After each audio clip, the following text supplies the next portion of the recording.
All right. Hello, hello, hello, everybody. My name is Elena. I am over what is called the Workplace Chronicles here on YouTube. And this beautiful, wonderful, fabulous lady that you see across me is Delandra, and she is going to talk all to us about what she's doing now, about her trek with AI, and the miracle of saying yes. One of the things that all the like the 10,000 things I like about her was the fact that she said yes when it was uncomfortable. She said yes when, maybe it's easier to say no.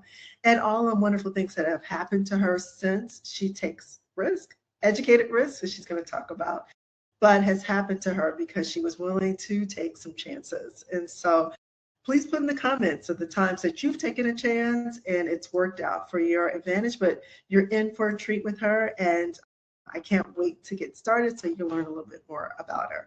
So, Delantis, are you ready? Are you ready? I am ready. Yes, Elena, yes. So, before we get started, we're going to have her tell her a little bit about herself and her career trajectory to where she is now, and then we'll get started with the questions. Right. Hello, everyone. My name is Delandra Seals. I am currently a teaching and learning librarian at the University of North Carolina at Wilmington. My career started off like maybe some of you, if you happen to have graduated right at the beginning and cusp of the 2008 recession. I spent some time as a microbiologist, doing some amazing things right after I graduated from University of Hawaii at Manoa, only to see the government downsize or um, really, some of the similar things that are happening in the landscape now. And it led me to move back to the mainland and actually start working in high schools with the math and science teachers to teach math and science. So I did that for a while and then moved into special education, working with students who were not only gifted but had some behavioral emotional disabilities. I found that I was spending a lot of time with them in the library for their research. As being a military dependent, I mean, I spent many hours with my family in libraries all over the world, as it always was home for me. And with North Carolina, with NC Wise Owl, I was always, an early adopter and getting on those databases, even as an elementary school kid. And I was realizing, wow, all this time in libraries with my students and partnering with them in instruction.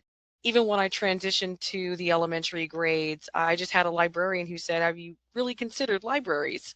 You are really just doing some amazing work in ensuring that your students are research ready, your students are using instructional technology, especially those with behavioral and emotional challenges, and it's actually, improved their academic success, and that was just it for me. I attended East Carolina University and worked on or finished my MLS, entered school libraries, and it's been just a wonderful journey from there to spending time as a branch manager at a public library here in southeastern North Carolina to now as an academic librarian.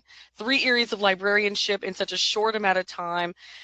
Everything still really aligns with my interest in instructional technology, my interest in being an inclusive learner myself, but also to provide inclusive instruction for students around me, supporting the faculty and staff. But of course, the biggest piece now, of course, with AI is just helping folks navigate, something new, something emerging, because as we can see that, it's just not, some things just aren't going away as maybe people hoped. And just helping folks either transition or learn more about these tools and technologies. And that's it. And so you probably see in my background, I recently published with the American Library Association's AASL, American Association of School Libraries, my title, Leveraging AI in School Libraries. And so I was really just at the forefront, right at that pivotal time when they were rewriting their standards for K-12 learners, as well as being an early adopter of artificial intelligence. And those two clashed but aligned again, and really allowed me to produce what I think is an amazing title that's work ready, not just perceptions, ideas, but really just putting something in the hands of people so that they can explore, make decisions themselves, and practice, or maybe even help their students and faculty around them. So thanks, Elena, for having me. I know that's a journey, but it's Wow, one heck of a journey. No. I think what's really interesting about your journey is a lot of times, as you know, that once people have graduated and become a librarian, they usually stay in the same sector. They're a public librarian for most of their lives. They're work in academia, and they kind of move up along the chains as an academic. And I just like the fact that sort of the core of what you have done is in public service, right? In sort of helping instruction, you're on the front end of it in terms of teaching and learning. And so I think that as listening to your background, it just sort of easily flowed in. But a lot of times people don't see the natural synergies between one sector to another. So I really like the fact that you did start in sort of an education, even school background, because I think this really does help in terms of working at an academic library, where I always said that, especially freshmen are still in their teens. They're still 18, 19, they're still teens, right? And so I do think that there is a lot more for us to learn from school librarianship in academic libraries in terms of like working with the students and really looking at learning in a variety of different ways. So, which I think goes to the first question that we have for you, which is, since you are like an early adopter with AI, and there's probably a lot of people which still are a little bit nervous about AI, a little bit uncomfortable about it. It's overwhelming. What should I know? What should I ignore? The environmental kinds of things. I don't want to just be exploring and harming the community. So, like, for the people who sort of like, I know I need to do it. Yes, I do. But there's so many things to think about. Like, what would be your advice to get started? You're muted. You're muted.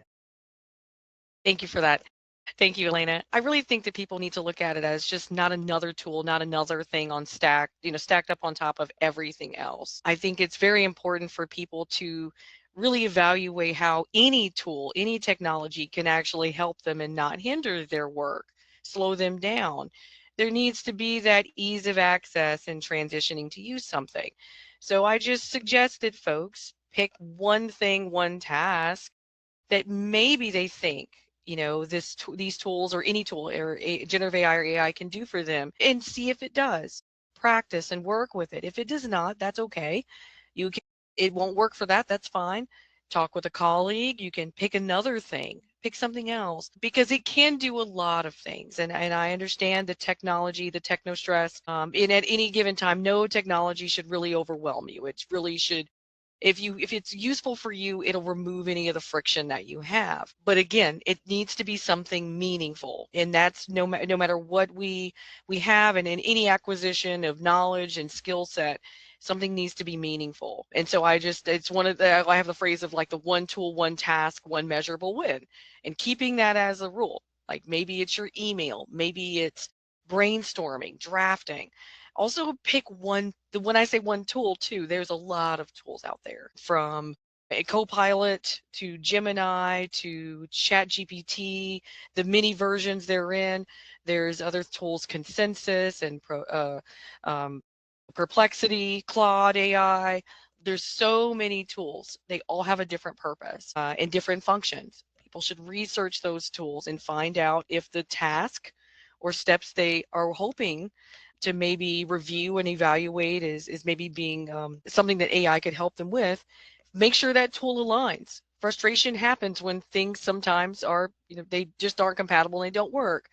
If you're using a tool that does not have that feature or function, then you definitely need to make that shift. So being casual as a learner too is also helpful. It's always best to have the acquisition and skill set and knowledge when it's on your own time, right? Not when you're forced by an employer or forced by the world around you. It's best to dabble just a little bit here and there, and see if it's something that is useful and is helpful. If it is not, like I said, go back to the drawing board. And with many other tools, I mean, I know how much stress can be had when it's a new piece of technology and something new coming around. But we're already seeing a lot of folks who are, like I said, brainstorming. They're drafting their emails, using it to summarize documents, finding connections between things because of a day-to-day cognitive load. And this is just one of those. This is another tool that could potentially be used to help with these types of problems or issues. I think that's very true because I get a lot. I was in a heated discussion last week with someone who said that they were just not going to use it at all, and hoping that it would go away, and evil, good versus evil, and all the things, right? And I was kind of like, yeah, that sounds good, but they work in a university, in a vulnerable university, and I said, hey, well, what happens if the president or the provost says like, hey, we have to be competitive. This is what we need to do, or whatever. And they were like, I would just say no. And I don't know if that stance on like, we're just going to say no, like complete, like, let's just act like it doesn't exist, make it go away, right? And there is real, I think, situations that are going to happen in higher ed that's not going to force us to, not just with AI, but I think with emerging technologies, we have to understand it because there's going to be financial decisions that are going to be made, in order for those universities or academic institutions to stay competitive with other universities, competitive with to try to get students, competitive to get the best researchers. They're going to have to be competitive, which brings up that second question, which is what happens, like what would be happen to us if we just said, no, we're not going to engage in any of this, not just AI, just nothing for the emerging technologies. We're going to opt out. I mean, what would be some of your thoughts about the pros and cons of doing Absolutely. And so, when we think about emerging tech, I always think about the technology acceptance model, right? And, there's that period of, when the hype fades and plateaus a little bit, but, that's right there, like step 2 into step 3. But there's always those antagonists. There's always the folks who have the anxiety and are worried. This is when, there's the fear. Oh my gosh, it's going to take over the world. Oh my gosh, it's going to end the world. It's terrible for the world. And this is when I say, and I mean, back in February, I was able to say, Wikipedia just turned 30 years old. Wikipedia turned 30. We've had ebooks out for how long? Audiobooks out for how long? In library land, it's amazing how a new tool, new technology comes out and people think it's the end of the library's existence or the end of their presence and relevance in the world. And when it comes to education, technology hasn't, actually ended anything when it comes to libraries. It actually should acquiesce together, and there's usually a bit of merging, some give and take along the way.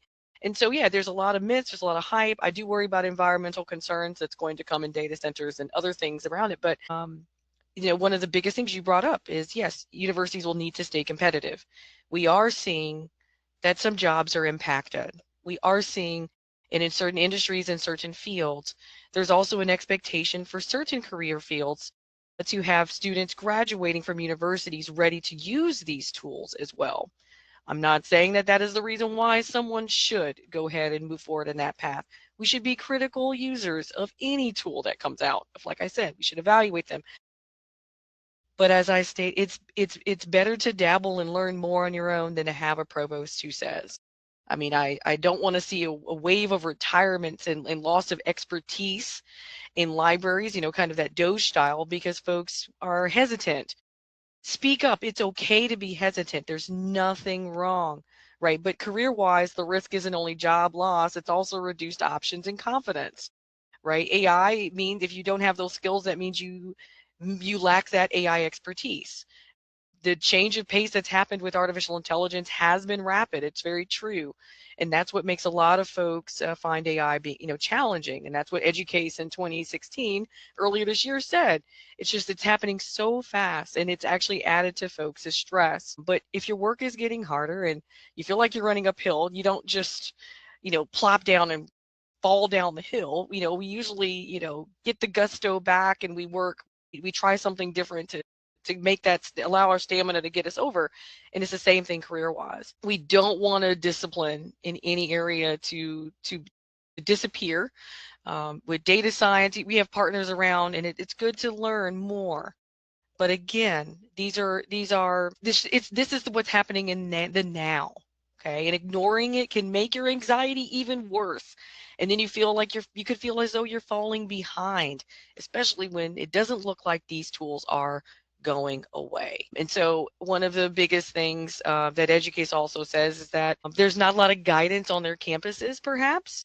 Maybe guidance and policies are limited. Folks could be using them, but without even awareness of policies where they do exist. But at the end of the day, no one should ever chase any hype. And I hate to hear that folks have lost the curiosity, not just in research, right? And not just in helping faculty and students in the disciplines, but that curiosity and even being better at what we do perhaps, or even learning about these emerging technologies. It's being curious enough could help allow the folks have reduced anxiety to explore. But yes, you are right. There is a creep that's happening because it's not just you open up an app. You're now talking about now you open up Google, you open up Safari, you open up anything AI, unfortunately without our permission, is now in so many different spaces in our personal lives as well as in our work lives. And if you are hesitant and reluctant, I can't imagine how overwhelming it could feel to someone to where maybe they don't feel like they have a choice anymore and they've lost their autonomy. And so at this point, generative AI, hit the ground running around November of 22, and now is no better time than any other. To try your best. Ask a colleague. Our campus is working on lots of initiatives right now, and our library is taking a task force approach. And I think that maybe if you're curious or critical or both, you should be both.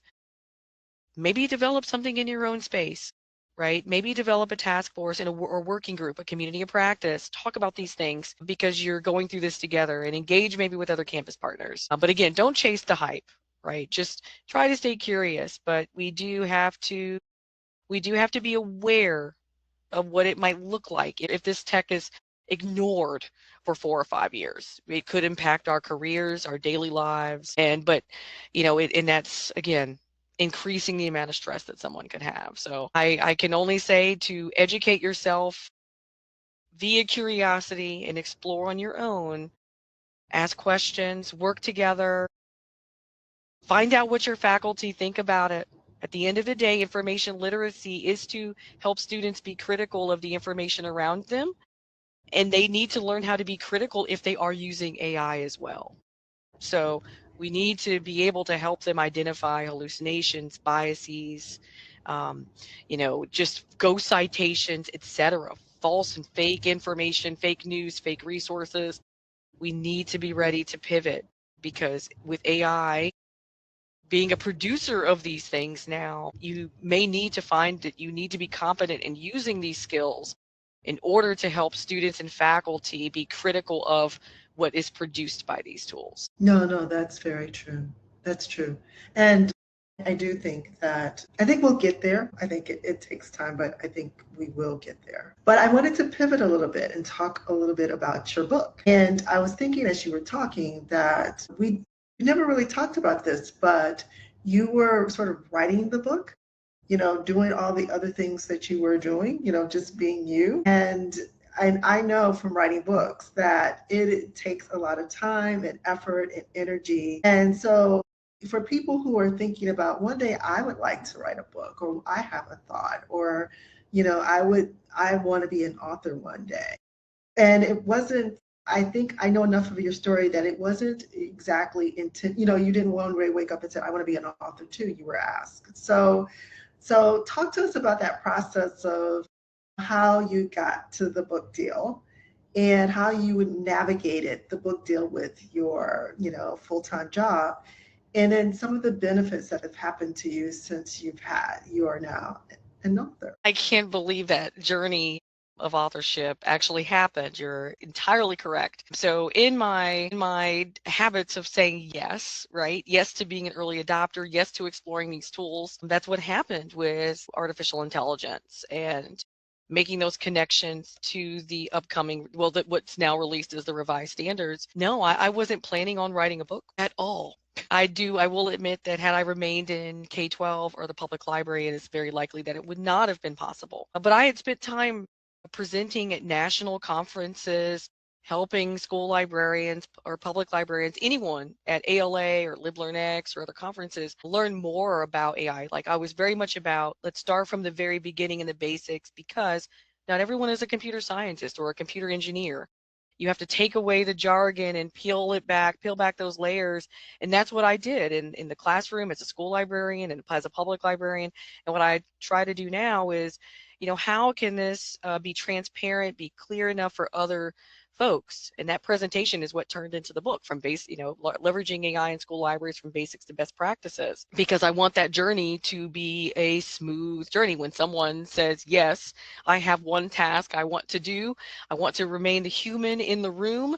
And so I want one win, I want them to be ready. So this journey did not, gosh, I was at LibLearnX when I was approached by the editors for AASL. So that would have been January of 24. Is that January 24? Yes, no. Yes, January of 24. And I didn't believe it. I had that imposter syndrome. I had to really think about it. I had the imposter syndrome. Nope, don't believe it. I can't believe this is happening. They wanted to set up meetings, help me with proposal. And I finally realized around March, I was like, oh, maybe they are a little serious. Still imposter syndrome. Made it to May of 2024. And I was like, oh, wow, I think they really are serious. This is real. There's definite need, as I continue to communicate with colleagues of the lack of knowledge, skill set, policies, and guidance. There really is an increasing need for something to help them help school librarians where they were. And so that proposal was submitted in June. That was approved in June by AASL. Then we started with the contract negotiations. I had some friends who published books and novels. So colleagues here at the university, I reached out to them and they connected me with even their own agents and people they knew. This is reaching out to your community, to getting to know folks. And Elena, I didn't know you yet. Wow. I mean, so, this is, and I'm glad now, you're in that circle, but you do have to reach out. And this international faculty just, really welcomed me into their circle with their own publishing team, to give me some guidance on negotiating that contract, because there's so many folks who miss out in royalties or even survivorship. And, if something were to happen, their family loses the royalties, and just making sure that my best interests were kept in mind. And that took a little bit. That took several months to really go back and forth with that contract. And really did say, I don't know if I'm going to write anything until I'm 100% sure we're okay to move forward. So I started writing in, the end of September 24, and I submitted my manuscript in November the 1st of 2024. When I tell you, I had absolutely no life. But that's just my thing. I get into a good writer's groove around 7 o'clock, and somehow my body remembered those years in college, and I was able to do many waves of writing. So, sometimes until 8 a.m. in the morning, and I pushed it out. Started working with the editors after that, reorganizing, rearranging. It was a great team with AASL and ALA. They're amazing folks. The marketing started pretty early, and starting to devise a plan for how it'll be released.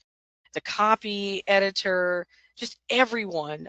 And I think I had so many people whose names were Stephanie in my life at that time, from my own supervisor to the Stephanies with ALA, the copy editor. It was just trying to keep track of everyone. But it was an amazing journey. Then choosing the title, I was a very hands-on author.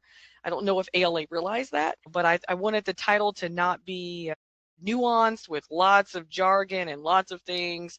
I want to read a title and know exactly what this book is going to do for me. Again, that simplistic mindset. And even down to my cover. It was very important that I not have even things like lots of symbols on there. I wanted students. I wanted active learning. I was like, I wanted to be as though I'm in the library, the school library. I wanted a device in the picture. I wanted to see students learning. And I will admit that it was really hard to pick the age range of even the students in the cover. If you have adult or teenage learners on a cover, then folks may not pick it up, right? If they're too young, then older folks may not pick it up. But I was like, oh, wait, but this is emerging technology. if you see young folks on the cover, then it should honestly be that, wow, if young students can do this, then my high schoolers can too.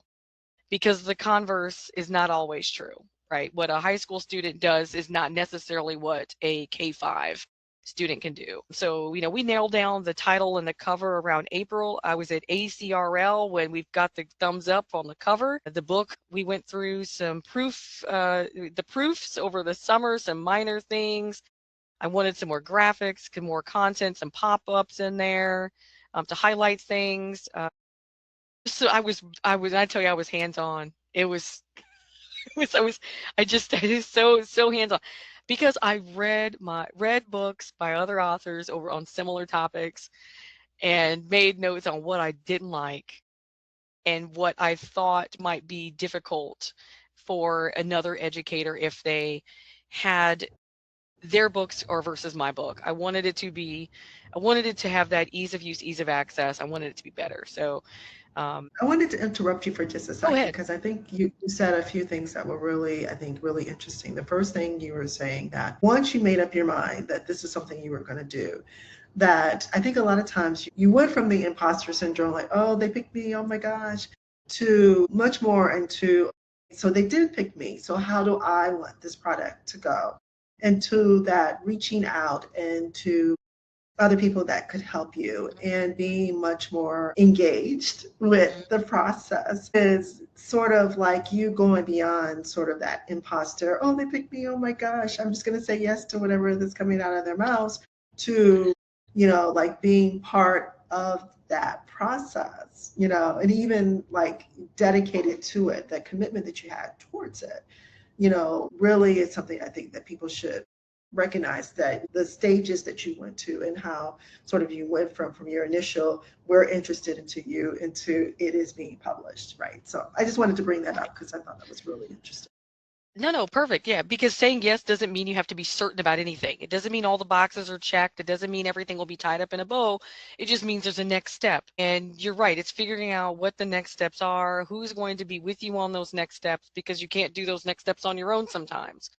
And that was it. And every next step in this process of authorship required maybe new people who joined my team and joined my family, extended family and friends, because it was a very stressful process on top of juggling my own work, my non-existent, then what became non-existent personal life and with my family and everything. And that's something that could be difficult for folks, right? If it's not the right time in your career, you could have other commitments. And for me, it had to be published and out to print before AASL's conference, which just took place back in October of 2025. I was on such a time crunch because of that conference and the release of the revised standards.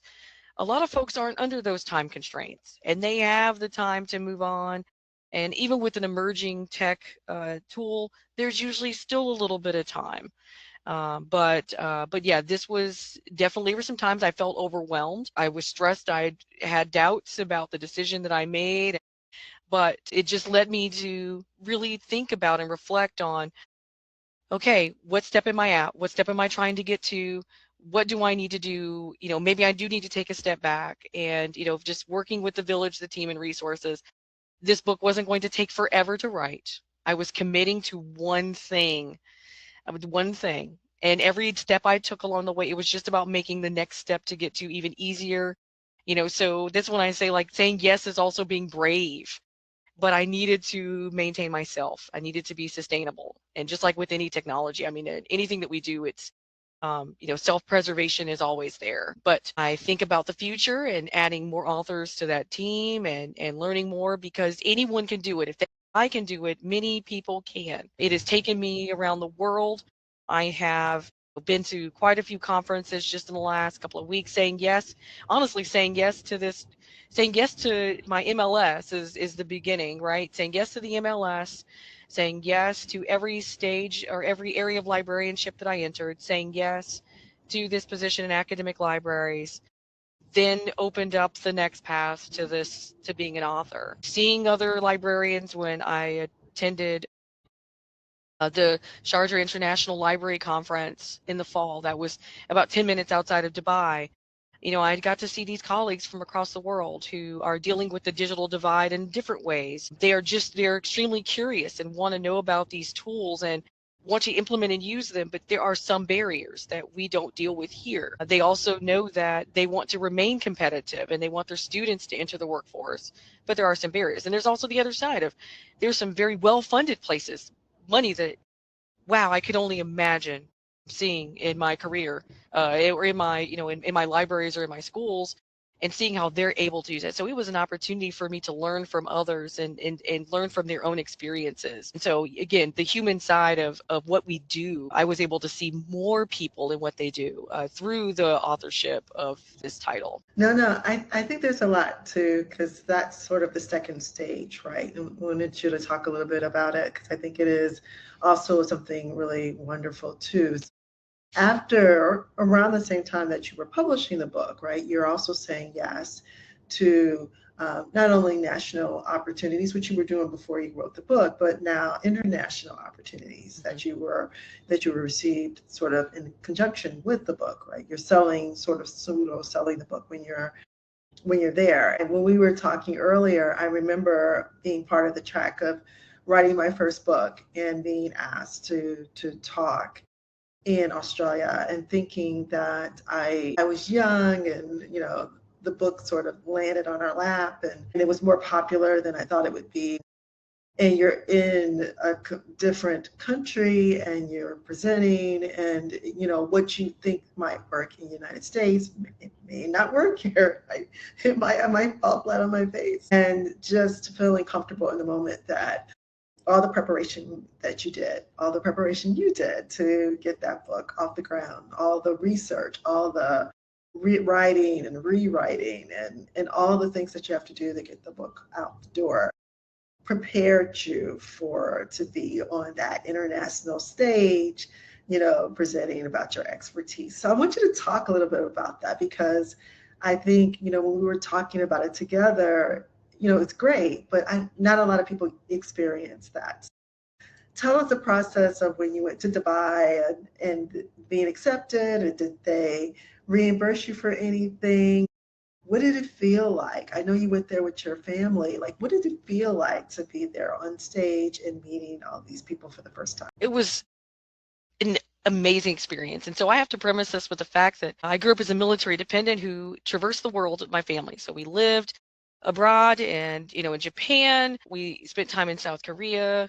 And of course, even though it's still a 50th state, it is still Hawaii and it still has this different vibe there as well. I've also traveled to many places in the world. So I don't say no to travel. I don't say no to exploring new places.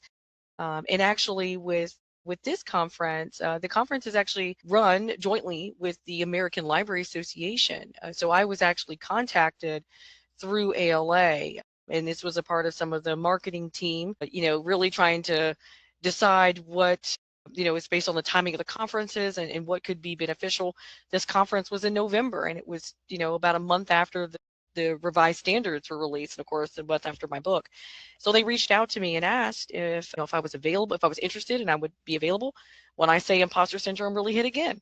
I was like, I was checking the email address, like, is it spam? This must be, this was meant for the junk box. I'm looking again, and I really did. I'm like, okay, at ala.org. Okay, Then I hit the Google and I searched the person's name, and I was like, oh wow, they really do work at ALA in their international office. This exists. And then I Googled the conference and everything. I mean, this was the thing. And I actually was just helping, I guess you say, a school librarian, a colleague up in New Jersey who will be attending the spring conference for school librarians over there in just a few short weeks. And he did the same thing. All of us have this moment of like, is this a real email? Is this real? This can't be happening. And so, the hardest part probably for some who may not have a passport is getting that passport. But I already have my passport. Working with the ALA team for the travel arrangements for this conference, they did pay my travel the entire way. Wonderful accommodations. Emirates Airlines, I can't believe it's another level. It's like Japan Air, Korea Air, Turkish Air, just another level, next level. When you leave America and you travel with some of these other airlines, it's amazing what even the lowest standard abroad is, and you are quickly learn or are reminded of this and how inclusive even accommodations and things are. Now, the conference itself, I'd never seen anything like it. It was right alongside what was called it was basically the World Book Expo. And when I tell you it was the world's largest book fair slash community programming I'd ever seen in my entire life. I would probably state, I mean, it's probably a sports ball stadium somewhere. I'd never seen anything of that magnitude, that size. They had programming from birth to death. Honestly, they brought schools from all over the nation in rotation. Every day we would see, almost 80 to 100 school buses lined up to bring kids because the students came in for programming, STEM programming, literacy programming for adults, grandparents, new parents, teenagers, regular adults walking around.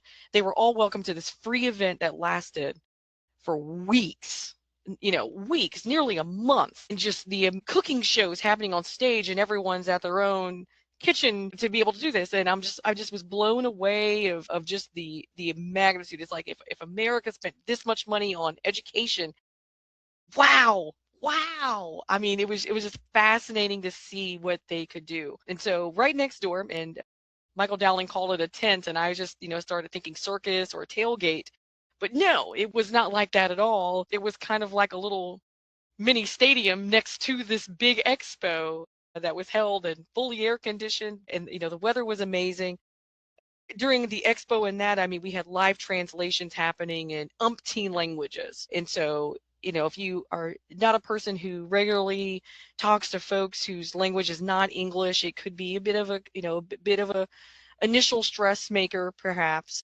And so I always tell folks, if there's someone doing live translation, speak with them first, go early, talk with them and have them, maybe suggest some signs and symbols to slow down or repeat, because there were many languages being translated. I had to wear them myself attending other sessions.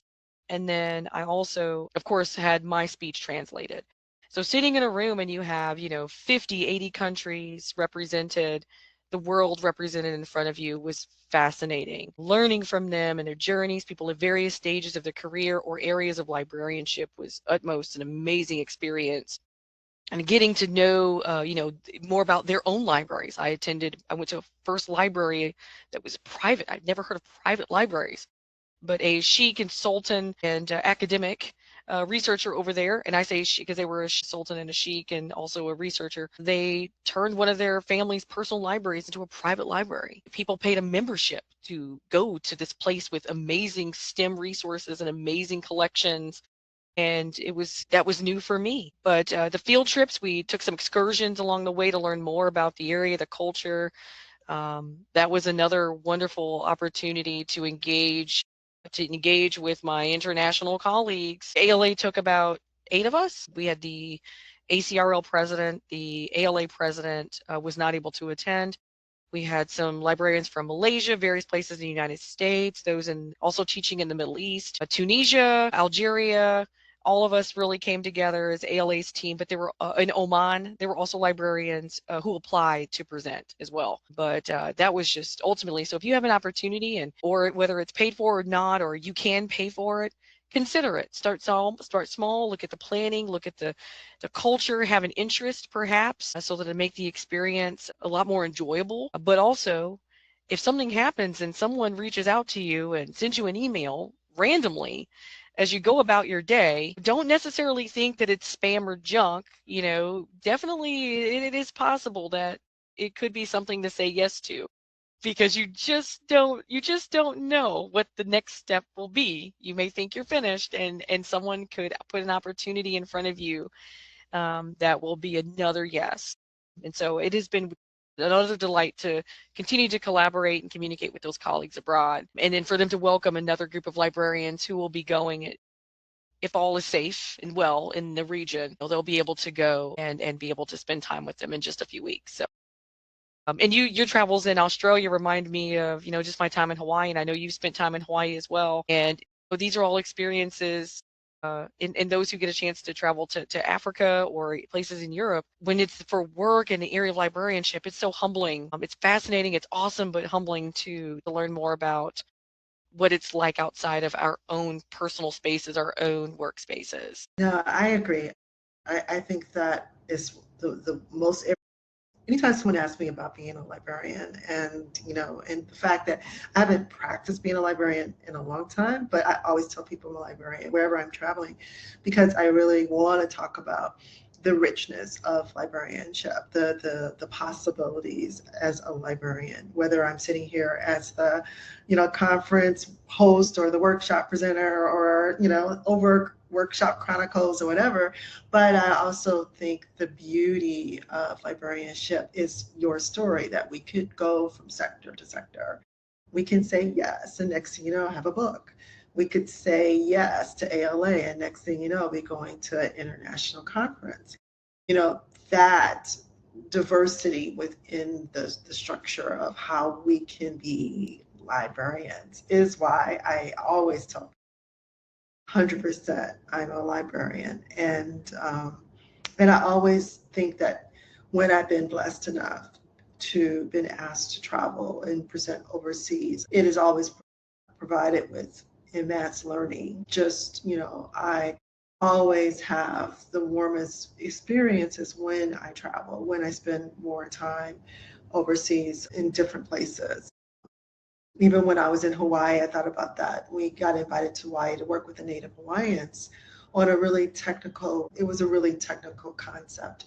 And I could tell right away that they did not understand a word that was coming out of our mouths. And we could have, we got hired to do a very specific thing and just do it. But I still think me and my colleague, which is Tiffany Travis, if she's watching, Tiff and I literally on the spot changed the whole curriculum and just changed it from A to B and reframed it in the moment to make it more understandable for the audience that we had. And we were sitting on the floor together and holding hands and all the things that we needed to do in order for them to have the experience that they needed to have to get this, to get the learning. And that took all of my sort of instructional, my instruction, all of the instructional design, all the things that, went up to that point, afterwards. It was just an overwhelming connection that you had, just because, we take for granted all the wonderful things about being librarians. And that's what always makes me smile as you talk about your journey, talk about all the wonderful things that are happening to you from just being open to the possibilities. And so before we go, really quickly, tell people a little bit how they can grab your book, where your book is available, and then any interesting things that they might see you this year presenting at as the final thing. All right. So, wow, gosh, they can. I mean, I'm taken aback because you just described how you created this hui and this ohana over there, and you asking me about my journey. I'm hoping that I can expand my own ohana, and we are all in this hui together, because being a librarian, I think it's ultimately one of the best jobs in the world. We've done some amazing things, steering folks in their quest of knowledge, information, and resources, and our own curiosity. And I think anyone on this journey can say yes, right? And hopefully, if you are interested, and I know it says school libraries, but I'll be honest, and this is the thing, and I've had folks review this, say anyone in public libraries or academic libraries, it is a functional book. This is if you know very little and are not sure, this is the foundation of what it is. There's the definitions. Let's use a framework. I adapted Leo Lowe's framework even for K-12 learners. And so that, you at least had some guidelines and guardrails to help students write an effective prompt. Then I also look at the different content areas and disciplines, even the arts in this title. And this book is available with the American Library Association. You can go right on there to the ALA store. And, there's a lot of resources in this book, not just the glossary in the back, but there's a lot of items in the appendix. There's many appendices in the appendix. And that includes things like worksheets and how to potentially work on writing policy, communicating with stakeholders. I even have a lot of resources. I have AI tools by function and purpose in the very back of that title. So you can really kind of, find a tool and leverage it how you need. But again, it's not necessarily one, that might help you frame your reflections and have maybe a conversation with the book. It isn't that. It is a how-to guide. This is a let's get started with this. And so, yep, it's with ALA. National School Library Month is next month. We have National Library Week next month. If you are a librarian or you know a librarian in need, consider doing that. I am on LinkedIn, and so anyone I'm happy to share. I do have I have like a $5 off, or there's another AESL discount that I'm happy to share if you send me a message on LinkedIn. When it comes to upcoming opportunities, I will be at ALA Annual. And my journey with this in higher ed, of course, through this AI research has led me to be a part of 2 research teams and even facilitating my own. And so my research team, we just presented at AECT in the fall, the UNC System Symposium for Technology. We will be up again at the AI Summit at UNC Charlotte this spring. And then because, again, my doctoral work, somewhere it happens, right? Forgot about that, Elena. So I will also be I'll be at ALA. I'll be presenting on several sessions, also along with some of my design work, with making inclusive library tours with ALA, along with with our AI and school libraries presentation. But I will also, in April, just a few short weeks, I will be at AERA. So if anyone is going to be at AERA, and that's the American Educational Research Association, 2 of my research teams will be presenting there. And that's our main focus there is on artificial intelligence in higher ed. So we are looking at how it's being used for teaching and learning. We completed systematic reviews. We also completed meta-analyses, and that is basically the effect that using the tool actually has on instruction. Is it a positive effect, a negative effect, or a neutral effect? So we will be presenting 3 sessions at AERA in April, but of course you can fast forward to June. If you're a member of ACRL, you'll see that the Virtual Engagement Committee, of which I am a chair, will be having our spring virtual event. That'll be in May. So the date will be announced in the next week or 2. After that, we'll have to see because proposals are out. And then, of course, the proposals for the Technology Emerging Conference are also out too. So you should definitely apply to present. There's some amazing workshops and amazing colleagues in librarianship who are possibly at the same stage you are, but also you can learn from those who might be even in a different stage, whether they're ahead or behind. But that's coming up, and that'll be in Baltimore. Also, let's see, I might be at NT Live as an attendee, and I also encourage folks to go to LOX. I won't be at LOX this year, but I do encourage folks to go there. I do know some amazing presentations happening.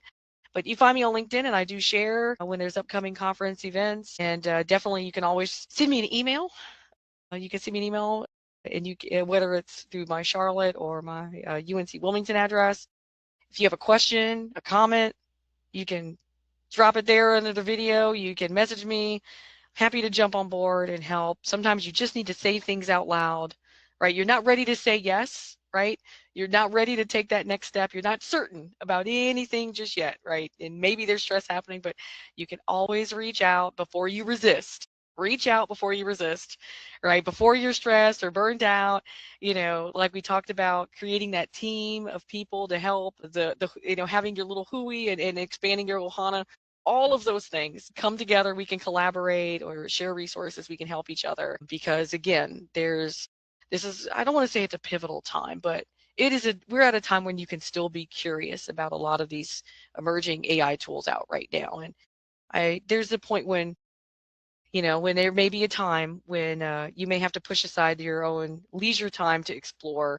And I want everyone to be ready for the next stage and what AI can bring. And I'm going to leave it at that because we don't know what that's going to entail. We have absolutely no idea what that's going to look like in just 1 month or 5 months. But for everyone out there, it's so great to see you all take part in exploring your own technology journey, your education journey, and learning from each other. And I'm here if you need me. No, I think that's very true. Yeah, I mean, we don't know what's going to happen in the next 6 months until year. We have no idea. So, but I want to thank you dearly for coming to share for your hour.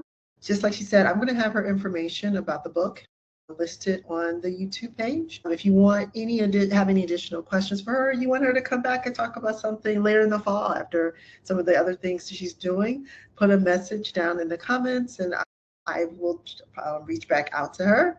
Other than that, I want you guys to have a fabulous day. Thank you, thank you, thank you. And I will see you at the next one. Thanks.